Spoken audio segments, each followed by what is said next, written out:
अभी मेरी शादी को 2 साल ही हुए थे कि मेरे पति मुझे छोड़कर इस दुनिया से चले गए और मेरी ज़िंदगी में हमेशा के लिए सूनापन छोड़ गए।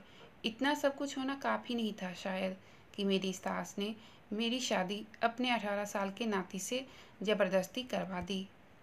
मैं उसके कमरे में गई तो उसने मुझे ऐसा सच बताया जिससे मेरी रूह काँप गई। मेरा नाम आकांक्षा है। मैं दिखने में बहुत ही ज़्यादा खूबसूरत हूँ। मैं अपने पति के साथ बहुत खुश थी। मुझे ऐसा लग रहा था जैसे इस लड़के से शादी करके मुझे दुनिया की सारी खुशियाँ मिल गई है। पता नहीं हमें किसकी नज़र लग गई थी, जबकि मैंने और मेरे पति ने आज तक कभी किसी का बुरा नहीं किया था। तो ना जाने भगवान हमारी किस्मत में ऐसे जुदा होना क्यों लिखा था। बचपन से तो हमारी ज़िंदगी में सिर्फ दुख ही दुख था। अभी 2 साल के लिए ज़िंदगी में खुशियाँ आई थी, वो भी ज़्यादा दिन टिक नहीं पाई। जब मैं छोटी थी तभी मेरी माँ मर गई थी। कुछ दिनों बाद मेरे पापा ने दूसरी शादी कर ली। सौतेली माँ अच्छी नहीं थी, वो मेरे साथ सौतेले जैसे व्यवहार करती थी। उन्होंने कभी भी मुझे अपनी बेटी नहीं समझा। मेरे से घर के सारे काम करवाती थी, हमेशा मुझे परेशान किया करती थी।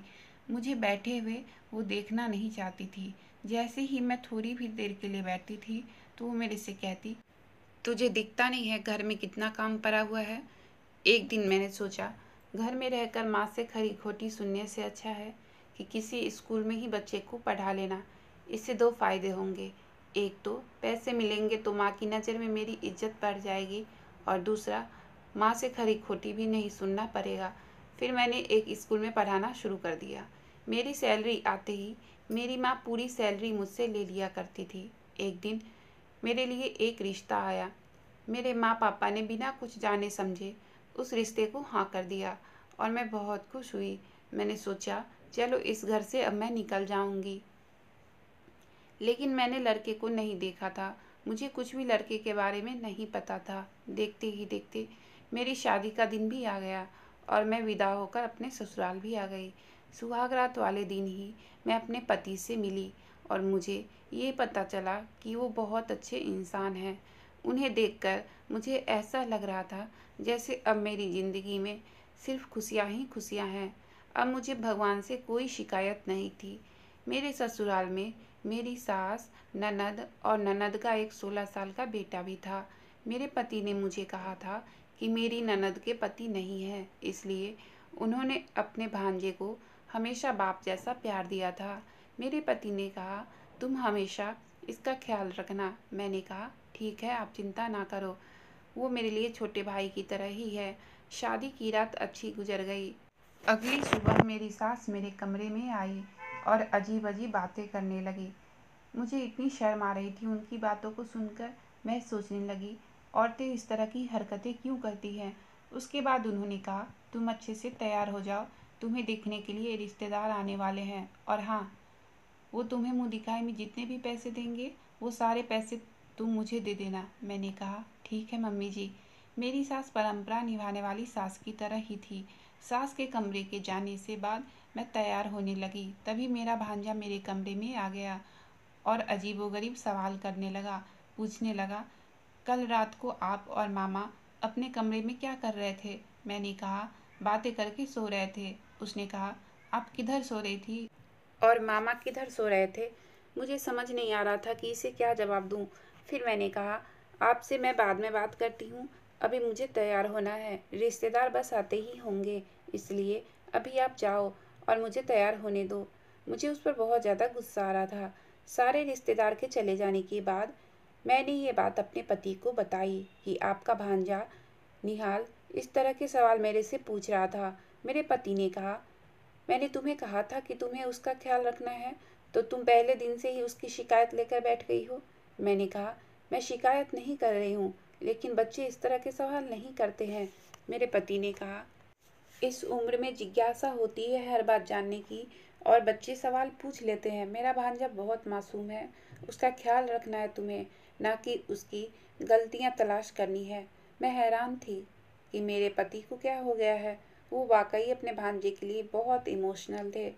ये बात मुझे समझने में देर नहीं लगी कि अगर मुझे अपने पति को खुश रखना है तो उनके सामने उनके भांजे की कोई भी बुराई नहीं करनी है, नहीं तो उन्हें बुरा लग जाएगा। उसके बाद से मैंने निहाल के बारे में उनसे कुछ नहीं कहा। हमारे पति बहुत ही रोमांटिक थे, बिल्कुल सिनेमा सीरियल के पति के जैसे। वो मुझसे बहुत प्यार करते थे। वो ऑफिस से आने के बाद का सारा समय मेरे साथ ही बिताना चाहते थे, लेकिन ये बात मेरी सास को अच्छी नहीं लगती थी। मेरी सास का मन रहता था कि मैं खाना बनाऊं और मेरे पति का मन रहता था कि मैं उनके साथ बैठी रहूं। मेरी सास हमेशा मुझसे बोला करती थी, ये लड़की आते ही पता नहीं मेरे बेटे पर कौन सा जादू कर दी है। हमेशा मेरा बेटा इस लड़की के साथ ही चिपका रहता है। अब तो इसे इसके अलावा कोई दिखता भी नहीं है। मेरा मन तो करता था कि मैं अपनी सास को जवाब दूं, लेकिन मेरे पति ने कहा था कि मेरी माँ से हमेशा इज्जत से बात करना, उनका ख्याल रखना, इसलिए मैं उनको कोई जवाब नहीं देती थी और हंस के रह जाया करती थी। मेरी शादी के 2 साल होने ही वाले थे। बहुत अच्छी ज़िंदगी गुजर रही थी अपने पति के साथ। ये 2 साल कैसे बीते कुछ पता नहीं चला था, लेकिन मुझे एक ऐसी खबर मिली जिसने मेरे शरीर से मेरी जान ही निकाल दी। मेरे पति की सड़क दुर्घटना में मौत हो चुकी थी। मैं भगवान से प्रार्थना करने लगी कि हे भगवान, ये खबर झूठी हो। पर कुछ ही देर में मेरे पति की बॉडी घर आ गई। घर में चीख पुकार मच गया। अभी भी मुझे विश्वास नहीं हो रहा था। मुझे लग रहा था मेरे पति सो रहे हैं। खैर, हमारी किस्मत में यही लिखा हुआ था। कहते हैं ना कि किस्मत से ज़्यादा किसी को कभी भी कुछ नहीं मिलता है। हमारी किस्मत में बस 2 साल ही खुशियाँ लिखी हुई थी। पति के जाने के बाद ससुराल में मेरा मन बिल्कुल भी नहीं लगता था। मेरे पति ही तो सहारा थे मेरा। सास और ननद तो हमेशा मुझे ताना ही देती रहती थी। पति थे तो उनके प्यार की वजह से मैं ये सब झेल पाती थी। अब तो मेरी सास मुझसे कहा करती थी, तुम मेरे बेटे को खा गई, सब कुछ खत्म कर दिया तुमने। और मैं चुपचाप उनकी बात को सुन लेती। यूं ही दिन बीत गए। मैंने अपने माँ पापा को कई बार कहा कि मुझे यहाँ से ले चलो। कुछ दिन बाद मेरे माँ पापा मुझे लेने आए तो उन्होंने मेरी सास से कहा कि हम आकांक्षा को अपने साथ ले जाना चाहते हैं। मेरी सास कहने लगी, ये मेरे बेटे की विधवा है, इसको कैसे यहाँ से जाने दूँ। मेरी सास ने साफ मना कर दिया। मेरे से एक बार भी उन्होंने नहीं पूछा कि तुम यहाँ से जाना चाहती हो कि नहीं। मेरी सास ने अपने कुछ रिश्तेदारों को भी बुला लिया था जो मेरे माँ पापा से झगड़ा करने लगे। फिर नतीजा ये निकला कि मेरी दोबारा शादी कर दी जाए तो फिर मैं इस घर में रह सकती हूँ। लेकिन इस घर में एक ही मर्द था, उसके साथ मेरी शादी कराने की बात होने लगी। सबने कहा छोटा है तो क्या हुआ, ये लड़की कौन सी 40 साल की है, इस तरह से ये इस घर में रह जाएगी। लेकिन मैं अपने भांजे निहाल के साथ कैसे शादी कर सकती थी। पर मेरी सास ने मेरे माँ पापा को राजी कर लिया था। तब मेरी सौतेली माँ ने कहा, एक विधवा के लिए रिश्ता कैसे मिलेगा, इसलिए इसकी शादी निहाल से हो जाएगी, वही अच्छा है। मेरे माँ पापा मुझे छोड़कर जा चुके थे। कुछ दिन बाद मेरी शादी मेरे भांजे के साथ करवा दी गई, जिसको मेरा पति अपना बच्चा समझते थे और जिसको मैं अपना छोटा भाई समझती थी। इतना तो मैं अपने पति की मौत पर भी नहीं रोई थी जितना इस बात पर रोई। चीखी चिल्लाई, लेकिन किसी ने भी मेरी बात नहीं सुनी। उसके बाद मैंने जिद की थी कि मुझे भांजे के साथ कमरे में नहीं जाना है, लेकिन मेरी सास और ननद ने कहा, आज सुहाग की रात है, अगर तू कमरे में नहीं गई तो फिर कुछ बुरा हो जाएगा और तू मेरे बेटे के बाद मेरे नाती को मारना चाहती है। लेकिन मैं निहाल के साथ कमरे में नहीं गई। अगले दिन मेरी सास ने मुझसे कहा, तुझे नौकरी करनी होगी। उसने मोहल्ले से ढेर सारे बच्चे इकट्ठे कर लिए और अब मैं रोज 40-50 बच्चों को ट्यूशन पढ़ाती थी। दिन में जल्दी जल्दी घर का सारे काम खत्म करके शाम को सारे बच्चों को पढ़ाती थी, जिससे मैं बहुत थक जाती थी। मैं अपने भांजे के कमरे में जाने से घबराती थी। मैं नहीं जाना चाहती थी। कुछ दिन ऐसे ही बीत गए। एक दिन मेरा भांजा कहने लगा अपनी नानी से, मुझे मेरी पत्नी के कमरे में भेजो। मुझे लगा कि अभी वो बच्चा है, अभी उसे शादी के बारे में तो कुछ पता ही नहीं होगा, इसलिए वो कह रहा होगा। मेरी ज़िंदगी तो बर्बाद हो गई थी।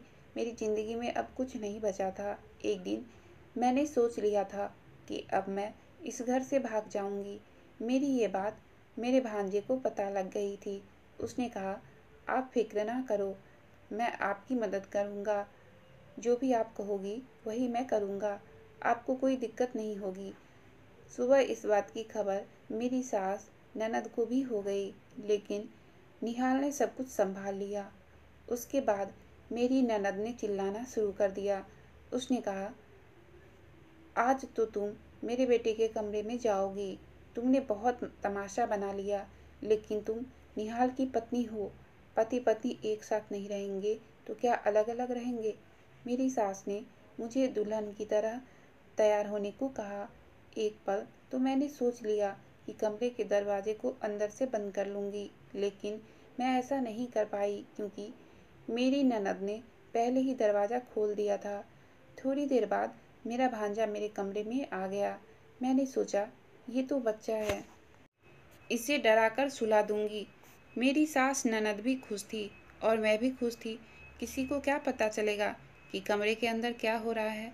मैं हैरान होने लगी थी कि ये ख्याल मुझे पहले क्यों नहीं आया। निहाल ने मुझे कहा, तुम बहुत खूबसूरत हो। मैंने कहा, ठीक है, अब तुम सो जाओ। मैं अपना ज्वेलरी उतारने लगी। मैंने देखा वो मुझे बहुत ही अजीब नज़रों से देख रहा था। इस तरह से मुझे तो आज तक किसी ने नहीं देखा था।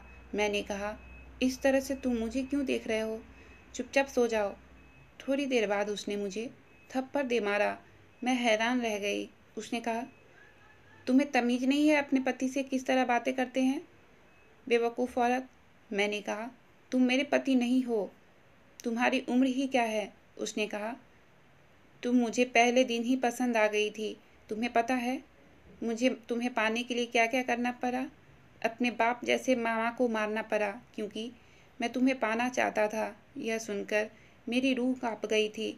उसने अपने मामा को मारा था। उसने कहा कि उसने मामा की कार का ब्रेक खोल दिया था, जिसकी वजह से उसका एक्सीडेंट हो गया और वह दुनिया से चला गया, जबकि यह सोची समझी साजिश थी। मैं हैरान रह गई, जिसे मैं अपना छोटा भाई समझती थी और मेरा पति बेटा समझता था, उसने मेरे पति को मार दिया और अभी मेरा पति बना खड़ा था। ये कोई मासूम बच्चा नहीं था, ये एक शैतान था जिसने अपने मामा को मार डाला। मुझे तो कुछ समझ में नहीं आ रहा था। मैं वहाँ से भाग जाना चाहती थी, चीखना चिल्लाना चाहती थी, लेकिन उसने मुझे अपनी तरफ खींच लिया। लेकिन मुझे जब से पता चला था कि मेरे पति की मौत नहीं बल्कि उसे मारा गया है, अगली सुबह मैंने सास और ननद को सारी बातें चीख चीख कर बताई, पर किसी ने मेरी बात पर यकीन नहीं किया।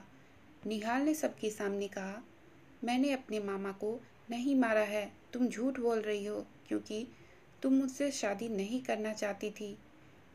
मेरे पास एक ही रास्ता था, खुदकुशी करना, लेकिन मुझे किसी ने मरने भी नहीं दिया। फिर मैं निहाल के खिलाफ सबूत इकट्ठा करने लगी और उसे पुलिस के हवाले कर दिया।